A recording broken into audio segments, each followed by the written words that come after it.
नारायण नारायण। प्रिय भक्तों, मेरे YouTube चैनल हिंदू भक्ति में आपका स्वागत है। आज मैं आपको कार्तिक मास महात्म्य कथा अध्याय 8 सुनाने जा रही हूँ, जो इस प्रकार है। जिसकी दया से सरस्वती भाव रही उपजाया। कार्तिक महात्म्य का कमल लिखे 8वां अध्याय। नारद जी बोले, अब मैं कार्तिक व्रत के उद्यापन का वर्णन करता हूँ, जो सब पापों का नाश करने वाला है। व्रत का पालन करने वाला मनुष्य कार्तिक शुक्ला चतुर्दशी को व्रतव की पूर्ति और भगवान विष्णु की प्रीति के लिए उद्यापन करे। तुलसी के ऊपर एक सुंदर मंडप बनवावे, उसे केले के खंभों से संयुक्त करके नाना प्रकार की धातुओं से उसकी विचित्र शोभा बढ़ावे।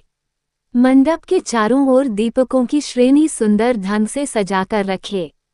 उस मंडप में सुंदर बंधनवारों से सुशोभित 4 दरवाजे बनावे और उन्हें फूलों से तथा चंवर से सुसज्जित करे। द्वारों पर पृथक पृथक मिट्टी के द्वारपाल बनाकर उनकी पूजा करे। उनके नाम इस प्रकार हैं: जय, विजय, चंड, प्रचंड, नंद, सुनंद, कुमुद और कुमुदाक्ष। उन्हें चारों दरवाजों पर 2-2 के क्रम से स्थापित कर भक्तिपूर्वक पूजन करे।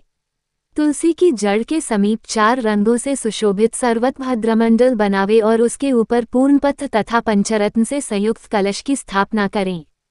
कलश के ऊपर शंख, चक्र, गदाधारी भगवान विष्णु का पूजन करें। भक्तिपूर्वक उस तिथि में उपवास करें तथा रात्रि में गीत, वाद्य, कीर्तन आदि मंगलमय आयोजनों के साथ जागरण करें। जो भगवान विष्णु के लिए जागरण करते समय भक्तिपूर्वक भगवत संबंधी पदों का गान करते हैं, वे सैकड़ों जन्मों की पापराशि से मुक्त हो जाते हैं। जो मनुष्य भगवान के निमित्त जागरण करके रात्रि भर भगवान का कीर्तन करते हैं, उनको असंख्य गोदान का फल मिलता है। जो मनुष्य भगवान की मूर्ति के सामने नृत्य गान करते हैं, उनके अनेक जन्मों के एकत्रित पाप नष्ट हो जाते हैं। जो भगवान के सम्मुख बैठकर कीर्तन करते हैं और बंसी आदि बजाकर भगवत भक्तों को प्रसन्न करते हैं तथा भक्ति से रात्रि भर जागरण करते हैं, उन्हें करोड़ों तीर्थ करने का फल मिलता है। उसके बाद पूर्णमासी में एक सपत्नीक ब्राह्मण को निमंत्रित करें। प्रातःकाल स्नान और देव पूजन करके वेदी पर अग्नि की स्थापना करे और भगवान की प्रीति के लिए तिल और खीर की आहुति दे।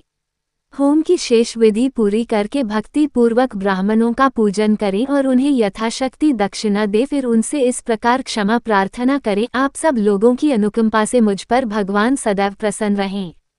इस व्रत को करने से मेरे 7 जन्मों के किए हुए पाप नष्ट हो जाएं और मेरी संतान चिरंजीवी हो। इस पूजा के द्वारा मेरी सभी मनोकामनाएं पूर्ण हो। मेरी मृत्यु के पश्चात मुझे अतिशय दुर्लभ विष्णुलोक की प्राप्ति हो। पूजा की समस्त वस्तुओं के साथ गाय भी गुरु को दान में दे। उसके पश्चात घरवालों और मित्रों के साथ स्वयं भोजन करें।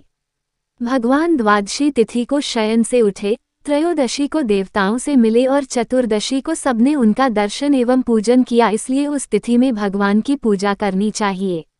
गुरु की आज्ञा से भगवान विष्णु की सुवर्णमयी प्रतिमा का पूजन करें। इस पूर्णिमा को पुष्कर तीर्थ की यात्रा श्रेष्ठ मानी गई है। कार्तिक माह में इस विधि का पालन करना चाहिए। जो इस प्रकार कार्तिक के व्रत का पालन करते हैं, वे धन्य और पूजनीय हैं, उन्हें उत्तम फल की प्राप्ति होती है।